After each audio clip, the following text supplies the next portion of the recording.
This is Main Street with Gary Allen.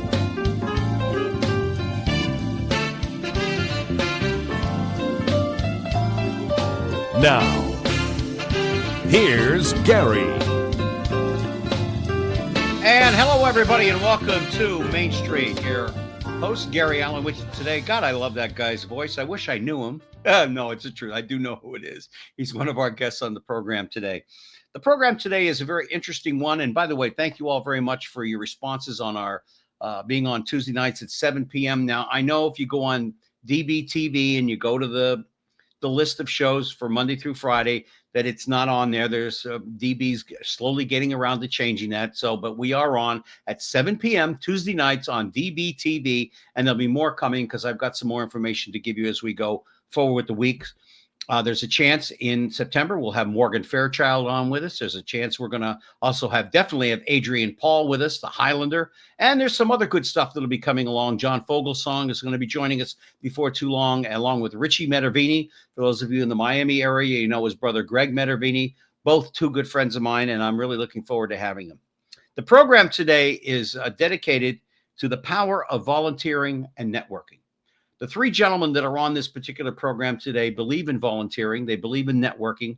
All three of them give up their time and volunteer for nothing, for groups, whether it be with the Elks or whether it be at the Japanese Garden or whether it be with Alex Teixeira's magic show or whether it be some other event that's going on. They're always volunteering, always helping other people. Captain Fred Jaca, who is my captain, no matter what anybody will ever say about officers, even though in the military I wasn't crazy about him. Fred Jaca is also a volunteer with the VA. He's a lifelong member of the VFW. He's a lifelong member of the VA. He's a lifelong member of the Association of Military Personnel and some other things. He's also been the vice president here and there, and we'll unfold that as we move along. But the whole purpose of this show is to open your eyes to the possibilities that you too can be a volunteer. You too can network in your community because at some point or another, like these gentlemen who help people in their community to become a stronger community in South Florida, you can do it where you live because at some point in your life, you're going to need help.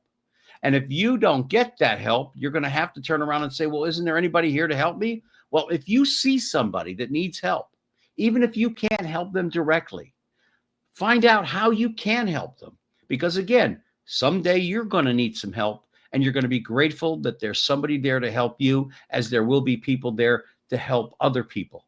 We have to stick together. And in this particular climate of this world, we need volunteers out there helping us, networking, finding out how we can make our lives better. Because right now it's tough out there. It's not getting any easier. So with that being said, let me introduce my very first guest to you. His name is Rick Del Vecchio. Not only is he the executive producer of this program, but he's also the president of Rick Del Vecchio, Inc., a South Florida advertising agency specializing in marketing, automobile advertising, and events. Rick is also a member and past president of the IBM Ring 45 and past territorial vice president of the International Brotherhood of Magicians.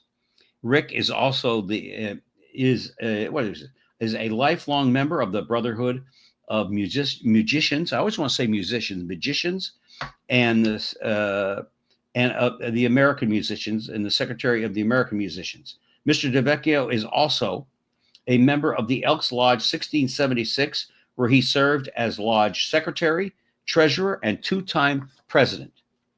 Rick has served as the president of the Friends of the Japanese Garden, which we will talk about later. He's getting a very auspicious award coming up before too long. And he is, as I said, the Friends of the Japanese Garden, where he serves as the president, a volunteer basis. He doesn't get paid anything for that. And he's been there since 2011 with FIG.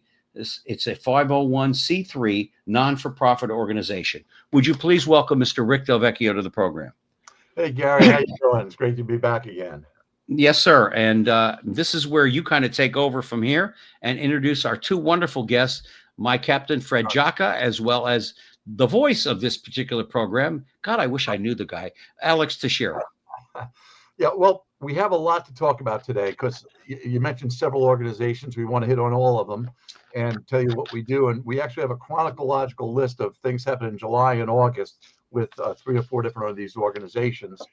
And to get started, I'm going to introduce Alex. Now, Alex, for those of you who watch Main Street, he is the voiceover that you hear introducing Gary Allen. So Alex is a professional voiceover actor, scriptwriter, author, movie producer, movie director. His works can be heard and seen on Netflix, Discovery Channel, History Channel, and more. Along with his daughter Paulina, they started a company called Dual Brain Games, where they design and manufacture and sell puzzles and games to challenge the mind. And Alex will tell you some about that in a minute. Alex is also a professional psychic entertainer and a big band vocalist. And he's the current president of the International Brotherhood of Magicians, Ring 45, IBM for short. And the IBM is the largest fraternal organization of magicians in the world. And they have chapters known as rings in 81 countries. The other organization that I'm a member of, a life member of, is the Society of American Magicians. That's the oldest magic organization in the world. So that's Alex. And let's get Alex on, and then I'll introduce Fred after Alex gets talking. And just like magic, here I am. And tell us about Dual Brain Games first. How did you and Paulina come up with that? Well, in 2020, I had designed puzzles, before, like not jigsaw puzzles, but packing puzzles, things like that. And in 2020, when we were all kind of shut down and not doing anything, I decided to look for a company that would produce these puzzles for me, because I had all them drawn out. And I found a company here in Florida, in the West Coast, in Hudson, Florida. So I drove up there, in July of 2020. They welcomed me in their store, and it was a nice little trip, and that's how it started. And then I decided to do this with my daughter. During the pandemic, a lot of people were doing puzzles, including jigsaw puzzles, which we do sell as well. But some of my designs, my puzzle designs are there, and a few other bits and bobs. Yeah. So, Tommy, can you put up the Dual Brain Games website address? Yeah, it's dualbraingames.com. Yeah. Dualbraingames.com. If anybody's interested in learning more about the games and puzzles, I've bought a couple of them, and they're too challenging for me. I'm an idiot. No, they're very good. And it's very intriguing. Alex is, as I mentioned, not only does he invent these games or design these games, he's a professional vocalist. He plays 3 or 4 different instruments. He's a psychic entertainer. And that's what we want to talk about next, because on July 19th, you've got a show you're putting on, Alex, called The Veil of Secrecy. You want to tell us about that? Well, The Veil of Secrecy is a presentation. It's a sort of a live theatrical documentary, I guess you could say.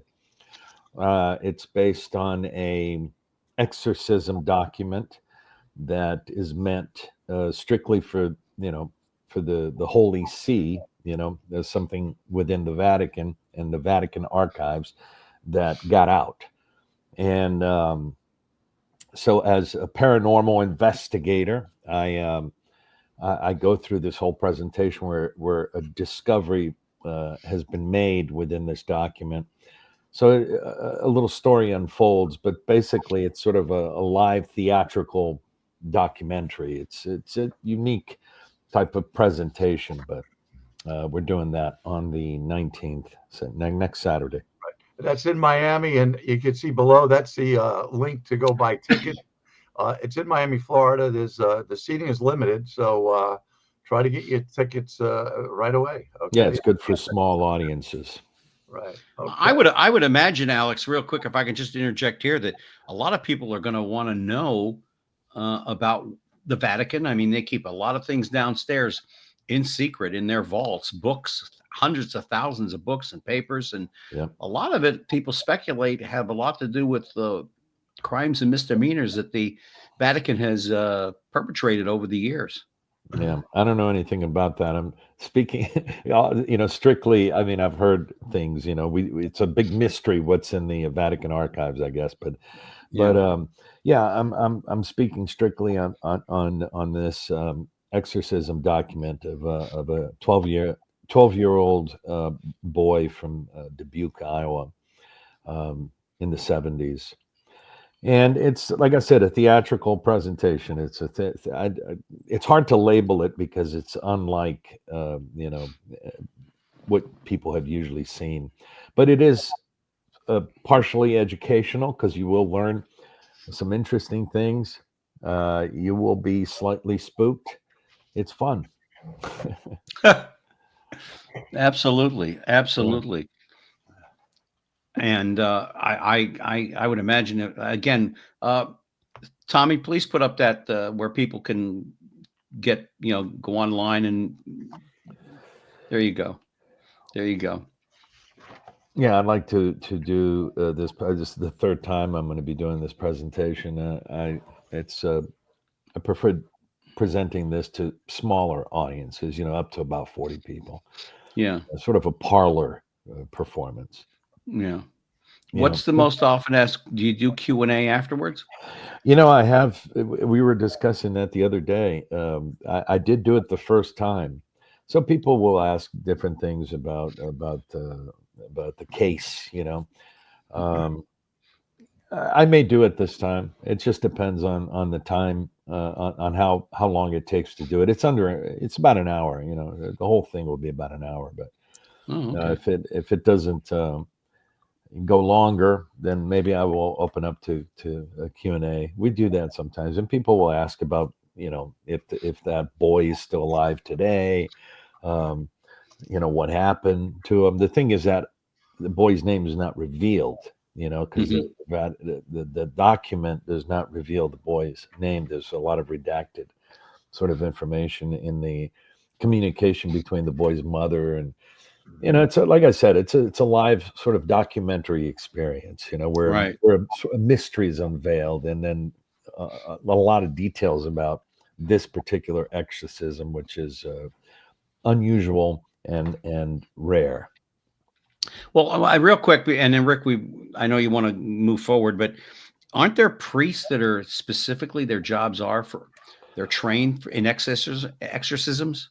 Yeah, as a whole process, the church you know, uh, doesn't easily do exorcisms. They go through the whole medical system first to see if the person is not maybe suffering from some kind of psychological issue or medical issue. So they don't just do exorcisms. They're kind of rare or uncommon even within the church.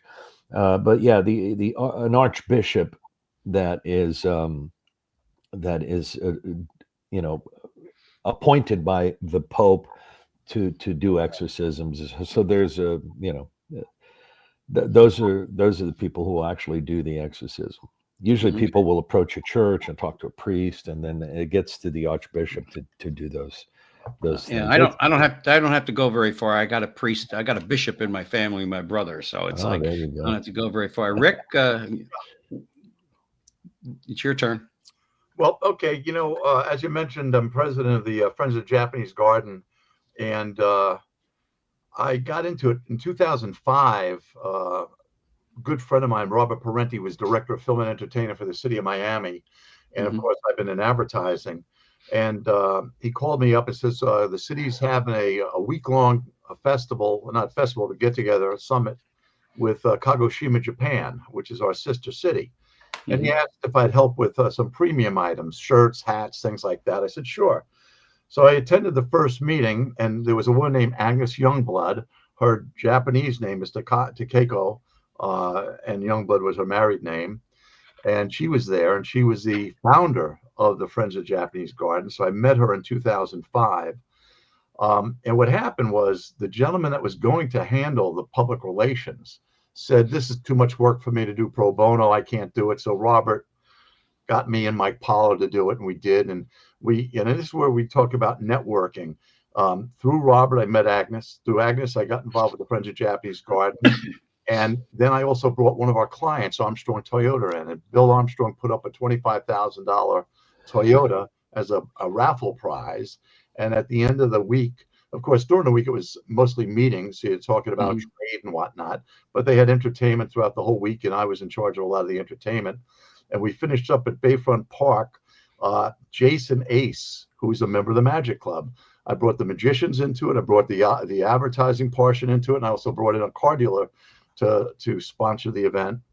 And Jason, who was a world champion at the age of 12 of the International Brotherhood of Magicians, now he's several years older, obviously, and he did the upside down escape, straitjacket escape. And we got Dan Marino to tie him up in this straitjacket, and he brought him up in the air, and he got out. So it was a great event. And Armstrong, somebody did win the car from Armstrong. So everybody was happy because Armstrong sells the car because he buys an insurance policy for $2,500, but then the insurance company has to pay him the $25,000 for the car. And the lady who won the car was rather well off, so she gave that car to her daughter, and she ended up buying a $50,000 Sienna. So everybody was happy. Armstrong was happy. The Japanese garden folks were happy. The city was happy. It all worked out. Then the garden had been in disarray from the different hurricanes and whatnot, and they moved Jungle Island Parrot Jungle to Jungle Island on Watson Island. They had to relocate the Japanese garden. And part of that ceremony was the breaking of the ground where Agnes and the mayor of Kagoshima and the mayor Manny Diaz, broke ground to rebuild the garden. So I lost track of Agnes from 2005 to 2009. She calls me up and says, "Rick, you were so kind to do the pro bono work. We're going to start doing festivals again at the Japanese Garden. We'd like you to handle the advertising." I said, "Great." So she goes, "Can you come to a meeting?" I said, "Sure." So I made all the board of directors.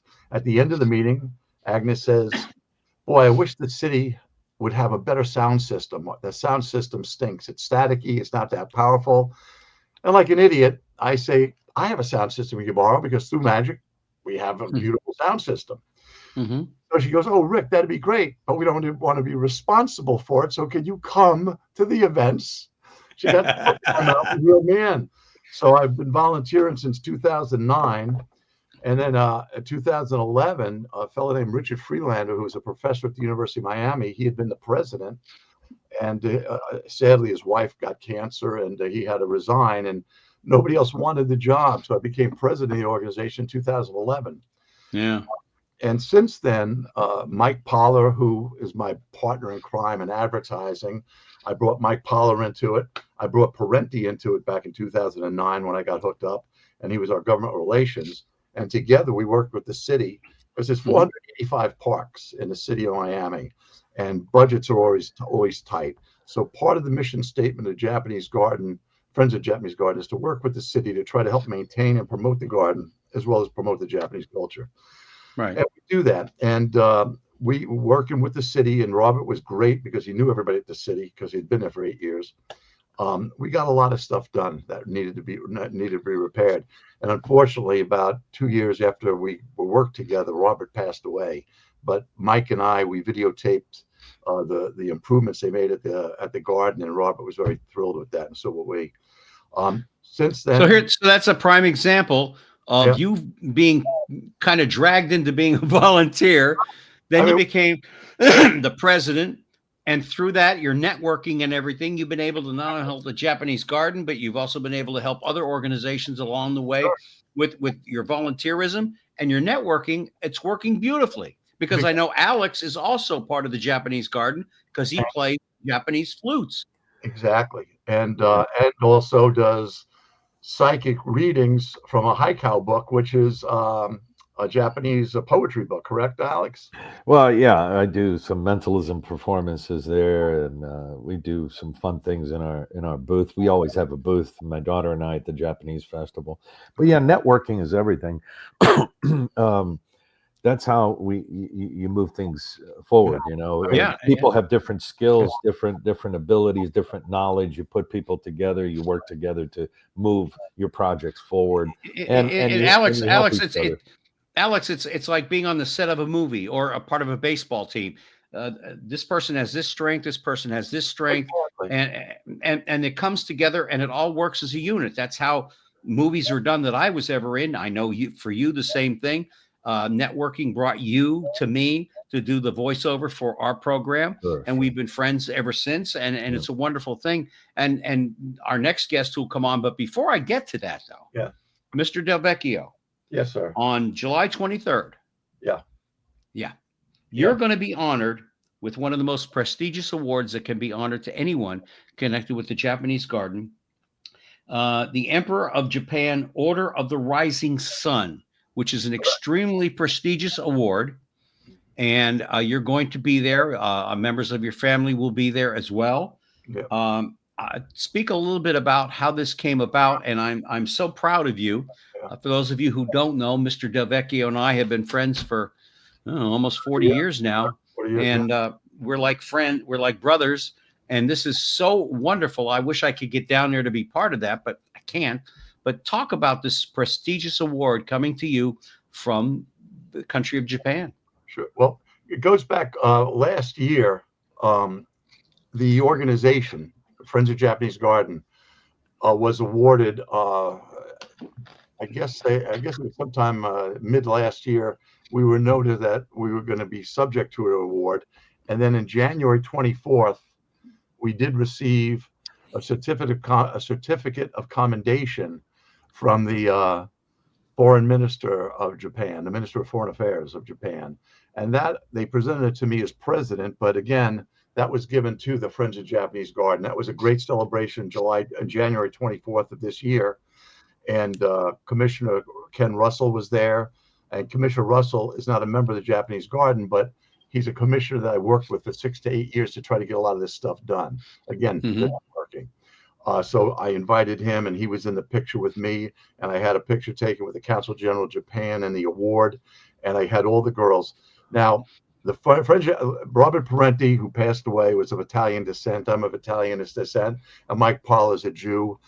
And one day, the three of us sitting there, and Parenti goes, "How did 2 Guineas and a Jew end up running the Japanese garden?" And just out of love, actually, we told you the story, and we all just enjoyed it.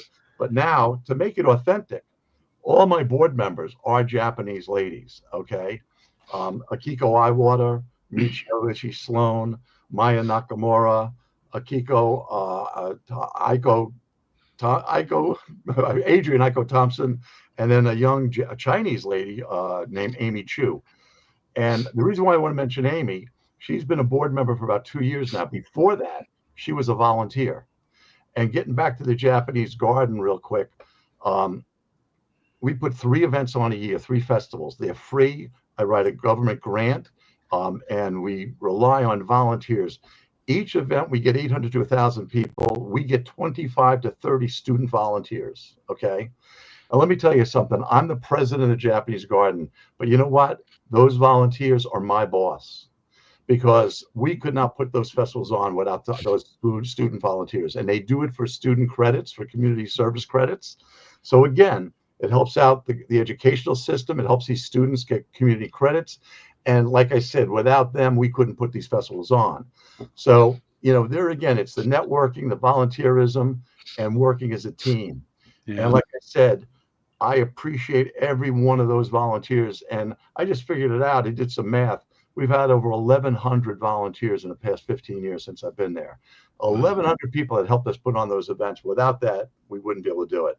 And of course, my board of directors, they're my partners. And so that award we got in January was for our organization. The previous Consul General of Japan, Mr. Nakai, I worked with him for 2.5 years, and I'm working with Mr. Nakano now, who took over in last December. And the two of them put me up for an award last September, which was the Emperor of Japan's Order of the Rising Sun. And they called me and they asked, would I accept? And I said, sure. And they said, well, you have to fill out some paperwork. It took a month of filling out about 30 to 40 pages of paperwork, because that's how prestigious it is. And in April, they announced that I was one of the recipients. In the United States, there are 20 recipients. Now, I'm not going to read all 20, but there's only 2 in Florida. I'm one of 2. But some of these people, the names may not mean anything to you, but William Haggerty, the 4th, former ambassador to Japan. Ricky Rupp, former commander, U.S. forces of the 5th Air Force Division in Japan. Former commander of the United States Marine Corps, the Pacific Coast, William Journey. I mean, I'm wondering if they made a mistake giving it to me, because these are all very prestigious gentlemen, you know. So Well, it is a great you're a very prestigious gentleman. I mean, all the volunteer work that you do in South Florida, all the stuff you do for family and friends, and not only connected with the Elks and the Japanese Garden and the International Brotherhood of Musicians. I always want to say magicians. I always get that name. Always have since I was a kid. But you do a lot of work. You certainly deserve it. Here's my question, though, and it's kind of a funny question. You don't have to wear a kimono for this thing, do you, buddy? Actually, they want me to wear a tuxedo. So luckily I own one. I'm the one who's going to be wearing the kimono. So. Yeah. Oh, okay. Well, there you go. I'll be wearing. There you go. I'll be wearing a suit. I'll be wearing a suit. So this is quite an honor. No. It's a great honor, and I'll be getting it on July 23rd. And like I said, I'll have my son and his wife will be there, and I invited Alex, my closest friends in Florida. Of course, you're up north there, Gary, but they're in Miami. Alex, Captain Fred's coming.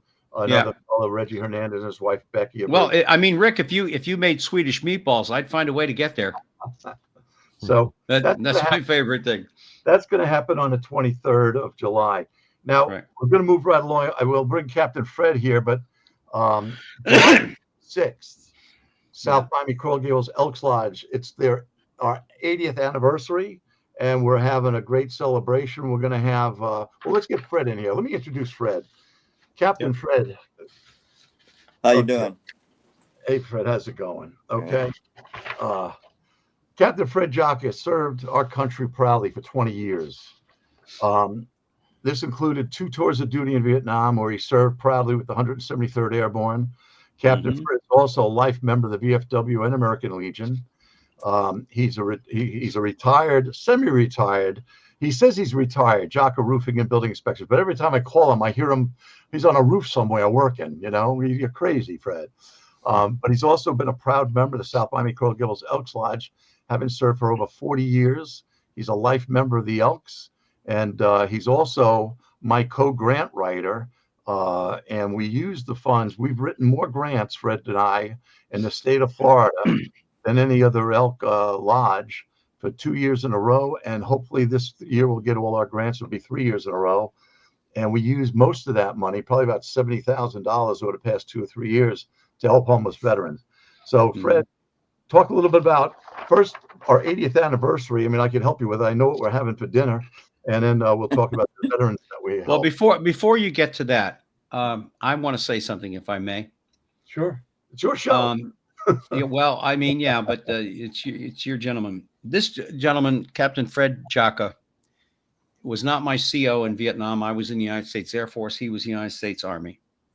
He served with one of the most prestigious brigades that there ever was in the history of the United States Army, the 173rd. It was a combat brigade that did above and beyond its call of duty. They won numerous medals, decorated soldiers, men of honor and duty. And this man, every day of his life, honors those veterans and their families by his volunteering to make sure that they're taken care of. The husbands, the wives, the children. He is a dedicated American. He is my hero, as all veterans are my hero. He's also my friend in so many ways. But I want people to understand that we as Vietnam veterans didn't get a whole lot of pats on the back when we came back. But this man served with one of the most prestigious units there ever was in the Vietnam War and the United States Army, the 173rd Casper Group. Anytime you see a helicopter and it has Casper, the friendly ghost, on the front of the cab, that is the 173rd. Honored by the President of the United States Army, the Joint Chiefs of Staff, and everything else. Captain Fred, you are my hero as well as my friend. And I love you with all my heart, and I want the world to know what kind of dedication you put into your work as a volunteer, helping veterans day after day after day, not only with the Elks, but with the VFW, with the Veterans Association, and everything else. And I love you for it. And God bless you that I know you, and God bless that you're with us. Oh, I And that's all I appreciate the want to say. comments, but we all deserve. There's nothing greater than the heart of a volunteer.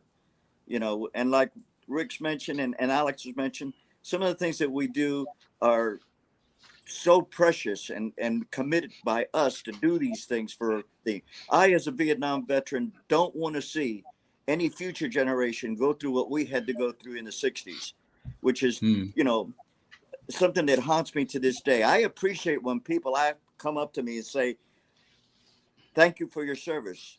And all I can say is thank you for your support. But I remember what it was like in the 60s. I never want to see another veteran from any generation go through that trauma that we had to go through.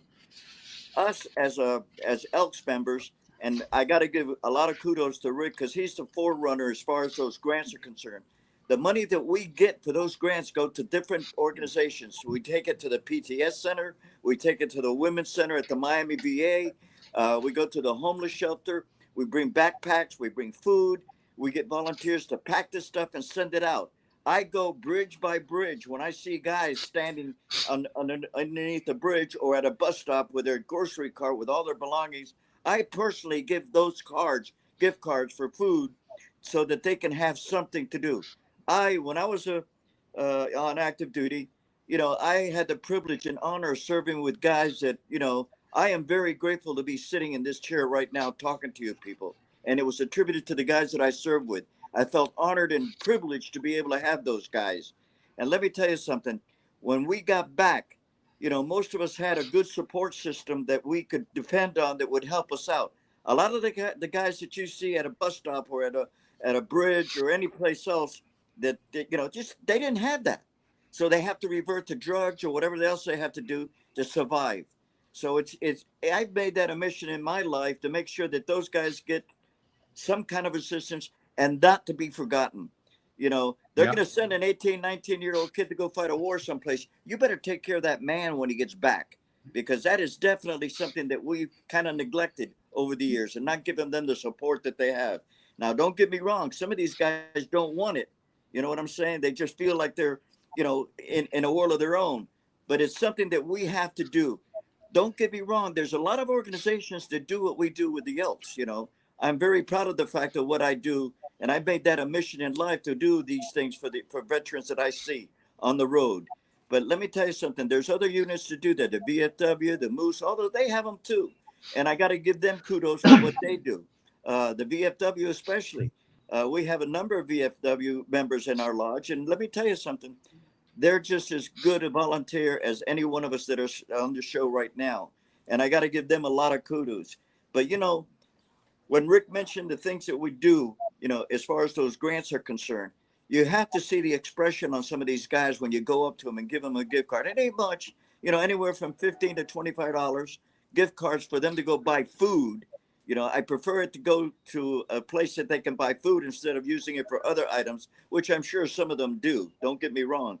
But the idea being is that they're down and out, and it's nice to be able to go and see these guys and help them out. Being very careful because, some of these are not, they're not your local guys that want to, pat you on the back. But you do have to be careful with that scenario. But we as an Elk and we as the different organizations like the VFW, do what they can. I just wish it was more. You know what I mean? The thing, Captain Jaca, is that joining the military nowadays is purely volunteer. Yeah. And a lot of men who served in Vietnam, even though they got a draft notice, they volunteered for the Navy or the Air Force other than the Army, or they went in the Marine Corps, whatever the case may be. How many men do you know volunteered for 2 tours duty? You did it. I did it. Others did it. That's the ultimate volunteer thing, to give your life. The possibility of giving your life for your country is the ultimate sacrifice any man or woman can do, and laying down your life for your brother. I know that I said to my brother Rick once, I said, I'm glad you never had to go to Vietnam. You wouldn't have been able to take it. It was hell. It's the worst thing that we do to each other is killing each other. So Captain Jaca, as you know how I feel about you, but we need to take a look at all our service personnel coming back from wherever they are. And remember, they may look the same as when they left, but in between the ears is where the screw ups happen all the time. Your brain is scrambled like scrambled eggs in the morning.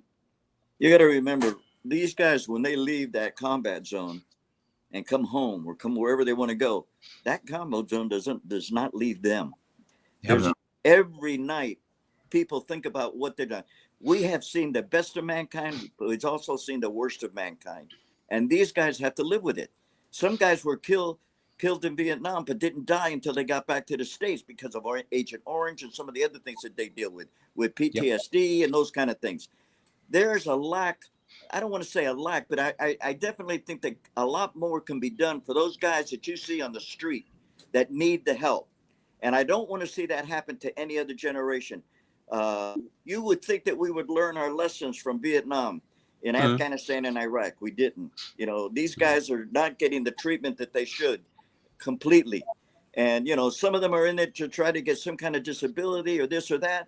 But the idea being is they serve and they need to have the proper attention given to them because it's over what they did. And I just, that's my primary mission, to make sure that I can do what I can do. And I give these guys a lot of credit for what they've done over the years. I mean, we've done this for years. I got out in '88 on active duty. I went in, I had out of high school in '66. And let me tell you something, it was a totally different world back then. And, you know, I enlisted and I volunteered for airborne infantry. That was my initial enlistment. I didn't realize I think I watched too many John Wayne and Errol Flynn movies when I was a kid. But, you know, the funny thing about it, my whole family was in it. My grandfather was with the Rainbow Division in World War I, which is the forerunners of the 82nd Airborne. My father jumped into Normandy with the 101st Airborne. My uncle was in UDTs in the Navy when he made the landing at Incheon. And, you know, I had 2 tours of duty. My brother served, but he never had to go overseas, thank God. But the guys that you see right now, they've done more than their share of things that we need to do to help people. And that's what this is all about. The Elks do it, and so do these other organizations. And I'm very proud of the fact that what we do. I just wish we could do more. You know, there's only so much you can do, and you try to do the best you can with what you got. And fortunately, we've been able to do that. And I got to give. It's unfortunate. It's unfortunate. We could do more as a country. Oh, yeah. But we don't do more as a country because less and less people that are living in Washington never served in the military. They don't have a clue what's going on. Listen, the John McCains of the world are gone. You got to give kudos to the guys right now, especially with the times that we're dealing with. The situation that's in Iraq, in Israel and Iran and all that, and Ukraine. Listen, every generation is going to have to pay the piper. You know what I'm saying? And this is serious right now. You know, and you got to give these Gold Star families and Blue Star families a lot of kudos for what they're going through and support them in any way you can. Because let me tell you something. You know, I remember when I got married on my R&R in Hawaii, and I had to go back to Vietnam twice. We were married 2 years, only spent 14 days together. And let me tell you something. It's very tough for these families today, not knowing what's going to happen. I just hope there's some cooler heads in both all these countries with what's going on, because war is not something you want to go to if you don't have to. Captain Fred, I don't know if you know this. Rick knows this. I don't think Alex does. Our own producer of this show, Tommy Smith, is also a veteran. I think of Iraq. I can't remember. Tommy, is it Iraq and Iran, or is it just Iraq and Afghanistan? Just Iraq with the 101st. See what I mean? You never know. I mean, you just never know.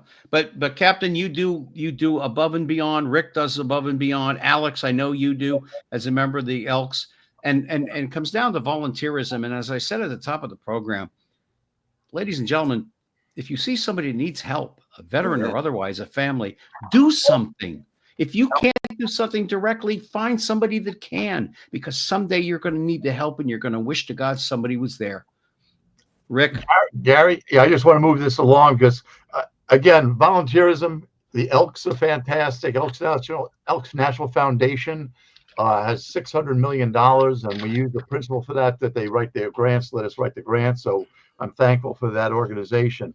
But also, when we're talking volunteer, you've got the Elks, the Rotary Club, the Kiwanis, the Masons, anything you want, do it. But also, there is a good side to joining these organizations. It's not just all they want you to volunteer. On the 26th, as I mentioned, it's our 80th anniversary, and for $25, we're going to have churrasco and picana steak, along with black beans and rice, plantain salad, roll, cake for dessert, and DJ Larry Castro is going to provide musical entertainment. So it's not just all work. We do have a lot of entertainment. I mentioned earlier that Alex is a vocalist. We have a big band that performs the third Friday of every month, which is going to be this coming Friday, right, Alex? I believe. And so it's not all volunteerism. Join an organization, put an hour or two in, even if it's at a hospital or your church, and volunteer. You're going to get back a lot more than you put into it. On the 16th and 23rd of August, we are going to, when I say we, Alex and I, the magicians, along with some other friends of ours, are putting on 2 free seminars as part of our grant, because I write a grant to put on a magic show. And on the August 16th and the 23rd, on the 16th, we'll be at the Coral Gables Library from 4 to 5:30. And we're going to be doing a multimedia presentation on the history of the art of magic, 2700 BC to present. And Alex and I will be doing a multimedia presentation, and we'll also do about a half-hour total of performance. So it's all free. Anybody wants to go, that'll be at the Coral Gables Library on August 16th. On the 23rd, we'll be at the City of South Miami Library, and that's from 4 to 6. And that's the same thing. It's going to be the art of magic, showing the different types of magic, and it's a multimedia presentation. But then that's to promote our paid event. And if Tommy could put that up, it's hold it, take it back. I'm jumping ahead. Let me finish it. On August 30th, we have the paid show, and that's the Masters of Magic. If you could put that poster up, that's it. Masters of Wonder. Masters of Wonder. Thanks a lot. And basically, there's tickets on sale. We're going to have it at the Tower Theater. There's the poster, the Tower Theater. And we got 3 world champions. The fellow on the left is Omar Ferrer. Well, they got their names.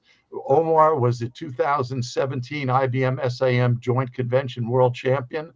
Danny Hernandez, to the right of him, is actually his left to our right, is a 2015 stage world champion for juniors. He was 19.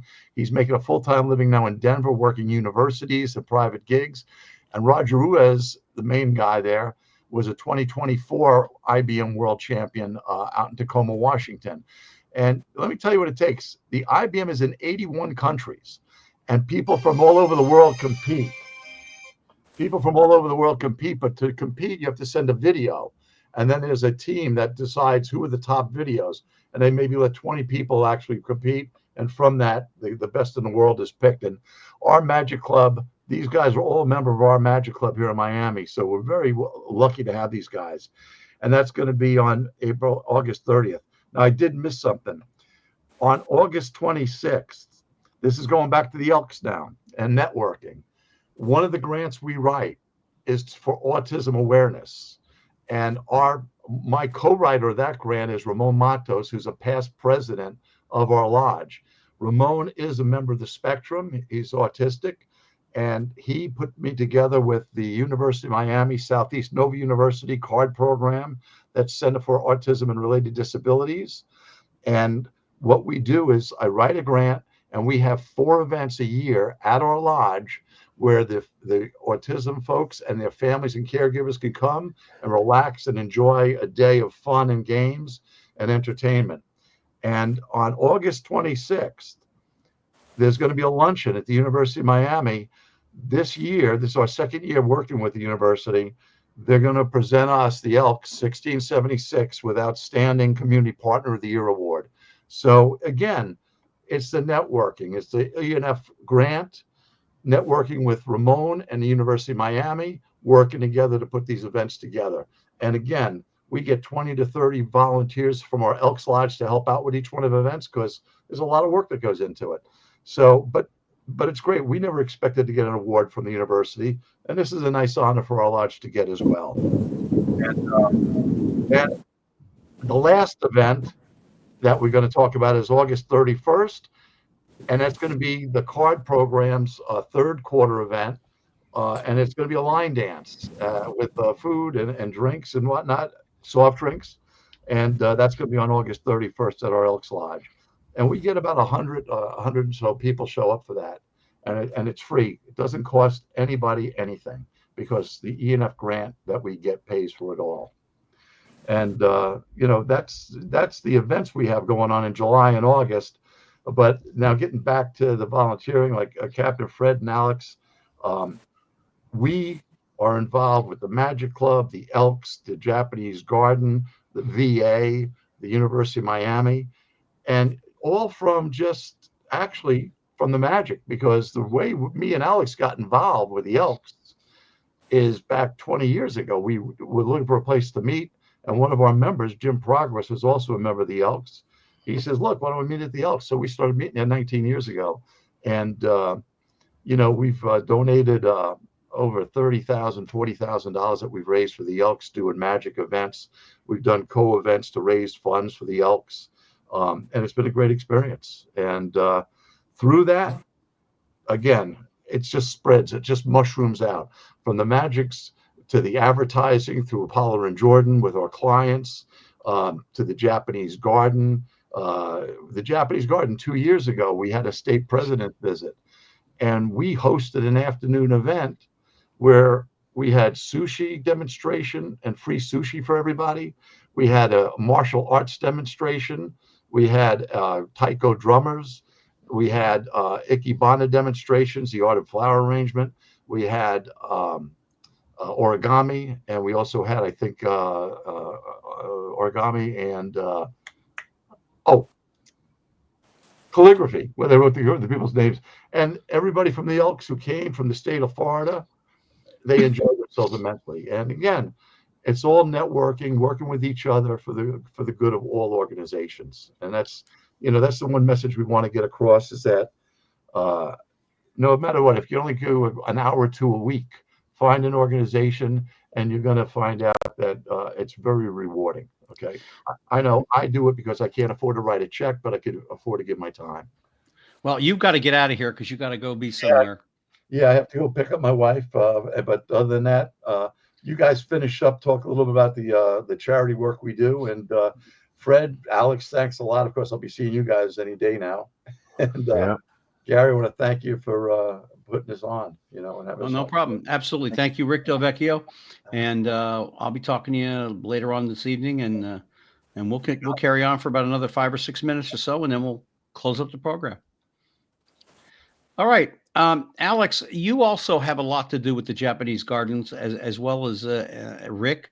I mean, you're a flutist. I don't know if it's a proper way of putting it, but you also have a lot to do with the Japanese Gardens. And as a volunteer, both you and Captain Fred both volunteer a great deal. Talk about, between the two of you, the volunteer work that you guys do and how it has helped your world expand out to meet all kinds of people.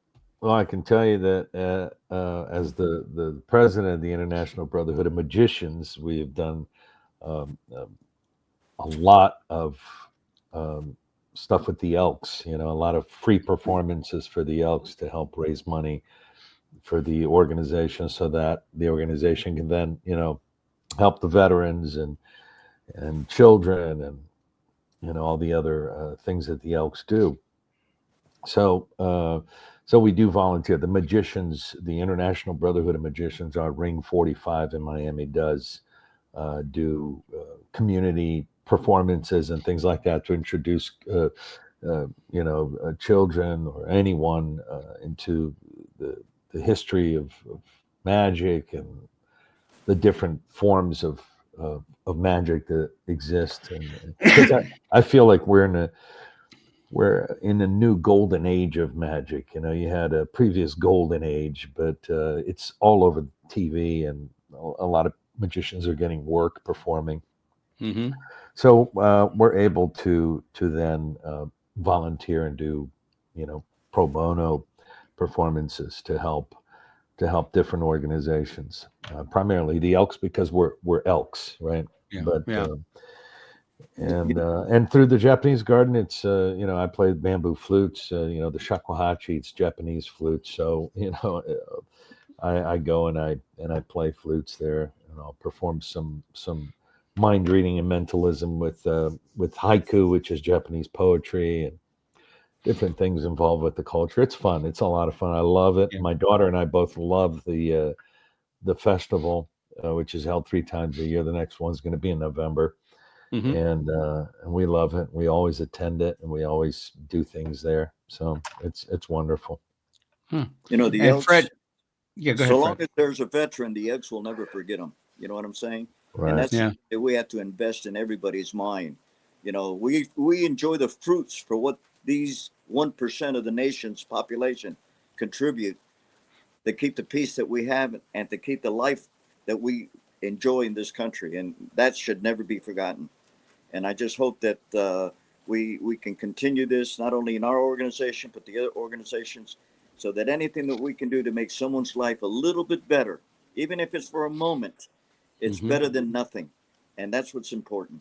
And I congratulate Alex for what he does, and I congratulate Rick for what they do. And it's something that's very, very precious to have people do these things for the simple reason that we're helping someone else. You don't know what it's like to lose everything until you lose it. And when you Mhm. do, then you figure out what life is all about. And that's important. Absolutely.